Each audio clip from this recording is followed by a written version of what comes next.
चंगा करता है, तू चंगा करता है, यीशु तू चंगा करता है, तू जीवन देता है, तू जीवन देता है, यीशु तू जीवन देता है। यीशु मसीह विवाह को और कलीसिया को किस रीति से देखता है, इन बारे में हम देखेंगे। इफिसियों की पत्री उसका 5वां अध्याय उसका 25वां वचन हम पढ़ेंगे। हे पतियों अपनी अपनी पत्नी से प्रेम रखो, अपने अपने पत्नी से प्रेम रखो, जैसा मसीह ने भी कलीसिया से प्रेम करके अपने आप को उसके लिए दे दिया। यहाँ पर पौलुस बता रहा है कि पति ने अपने अपने पत्नियों से प्रेम करो, ऐसा प्रेम करो कि जैसा परमेश्वर ने कलीसिया के लिए अपने आप को दे दिया। प्रियो, यहां पर हमें देखने वाली बात समझ में आती है कि परमेश्वर ने कलीसिया से ऐसा प्रेम किया कि उसने अपना एकलौते एक पुत्र दे दिया। उस प्रकार से प्रियो हमें अपने पत्नियों से प्रेम करने के लिए कहा गया है। और हमारा दूल्हा कौन है? यीशु मसीह है। हमारा दूल्हा कौन है? यीशु मसीह है। वो हमें लेने के लिए आने वाला है और उसने ऐसा प्रेम किया कलीसिया से कि अपना पुत्र दे दिया है। और यही परमेश्वर भी चाहता है, यीशु मसीह भी चाहता है कि हम अपनी पत्नियों से इसी प्रकार से प्रेम करें। आगे कि उसको वचन के द्वारा जल के स्नान से शुद्ध करके। प्रियो, क्या लिखा है कि वचन के द्वारा जल के स्नान से शुद्ध करके पवित्र बनाए। यहाँ पर पत्नियों के बारे में बताया गया है कि हमें किस रीति से पत्नियों से प्रेम करना है, पर पौलुस ये बातें कलीसिया के बारे में बता रहा है कि कलीसिया परमेश्वर की वधू है। कलीसिया को परमेश्वर यीशु मसीह लेने के लिए आने वाला है और यीशु मसीह जब कलीसिया को लेने आने वाला है तो वो क्या चाहता है कि उसे जल के स्नान से क्या किया जाए? शुद्ध किया जाए और पवित्र किया जाए। और किसके द्वारा? वचन के द्वारा। प्रियो, परमेश्वर का वचन ही हमें शुद्ध करता है, परमेश्वर का वचन ही हमें पवित्र करता है। और जब परमेश्वर का वचन हमें पवित्र करता है, शुद्ध करता है, तब प्रभु हमें लेने आने वाला है। हालेलुया। और परमेश्वर ने कलीसिया से इस प्रकार से प्रेम किया है अपने वचन के द्वारा। तो इसलिए प्रियो हमें समझने की जरूरत है कि यह परमेश्वर अपने कलीसिया से प्रेम करता है। कलीसिया कहां पर है? यहां पर कलीसिया है। कलीसिया कहां पर है? घर पर है। जब हम परिवार के साथ प्रार्थना करते हैं, आप कलीसिया को छोड़ के कुछ नहीं कर सकते। आप कलीसिया में ही पवित्र बनेंगे, आप संगति के द्वारा पवित्र बनेंगे, बपतिस्मा लेने के द्वारा अपने आप को शुद्ध करेंगे और शुद्धता का जीवन बिताएंगे और उसके द्वारा आप क्या होंगे? पवित्र ठहराए जाएंगे। इसलिए प्रियो हमें कलीसिया में आना, संगति करना बहुत जरूरी है। एक स्त्री पति को छोड़ के कुछ नहीं कर सकती, एक पुरुष अपनी पत्नी को छोड़कर कुछ नहीं कर सकता। वैसा ही परमेश्वर के भवन में आप कलीसिया को छोड़कर आध्यात्मिक जीवन में कुछ नहीं कर सकते। अगर आपको आध्यात्मिक जीवन में बढ़ना है, स्पिरिचुअली ग्रोथ करना है, तो आपको प्रियो कलीसिया में आने की जरूरत है। क्योंकि वचन के द्वारा हम शुद्ध किए जाने वाले, वचन के द्वारा हम पवित्र किए जाने वाले। और यही बात यहाँ पर हमें पौलुस बता रहा है। आगे, और उसे एक ऐसी तेजस्वी कलीसिया बनाकर, और उसे कैसा? एक ऐसी तेजस्वी कलीसिया बनाकर। तेजस्वी मतलब जोश से भरी हुई, प्रकाश से भरा हुई, एक तेजस्वी कलीसिया बनाकर अपने पास खड़ी करे, जिसमें न कलंक, न झुर्री, न कोई और ऐसी वस्तु हो, वरन पवित्र और निर्दोष हो। हालेलुया। परमेश्वर ऐसी तेजस्वी कलीसिया चाहता है, ऐसी जोश से भरी हुई कलीसिया चाहता है कि वहां पर पूरी तरह से पवित्रता होगी, निष्कलन होगा, किसी भी प्रकार की झुर्री नहीं होगी। प्रभु ऐसी कलीसिया चाहता है। और ये कलीसिया प्रियो किस रीति से बनेगी? परमेश्वर के वचन के द्वारा। इसलिए प्रियो हमें संगति में रहना है और परमेश्वर के वचन में बढ़ना है। इसी प्रकार उचित है कि पति अपनी अपनी पत्नी से अपनी देह के समान प्रेम रखे, जो अपनी पत्नी से प्रेम रखता है वह अपने आप से प्रेम रखता है। जैसा मनुष्य अपनी देह से प्रेम करता है वैसा ही वो कैसे करे, अपनी पत्नी से प्रेम करे।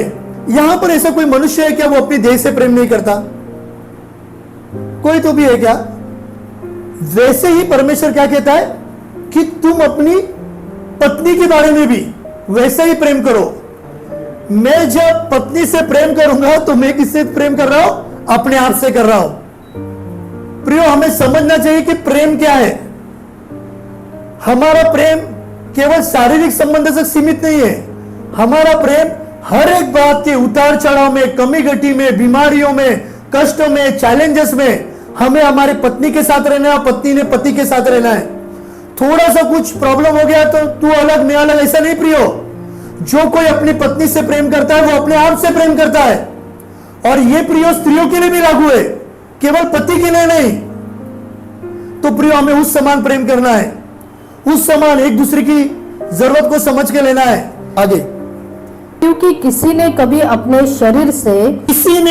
अपने शरीर से भेद नहीं रखा, वरन उसका पालन पोषण करता है, जैसा मसीह भी कलीसिया के साथ करता है। क्या कहता है प्रियो? ऐसा मसीह भी कलीसिया के साथ करता है। ऐसा कोई नहीं है जो अपने शरीर का पालन पोषण नहीं करता। यहाँ पर आप आए प्रियो, आपको लगता होगा हम एक बड़े ओहदे पर, एक बड़े पोस्ट पर है, हमारे पास बहुत अच्छा इनकम है।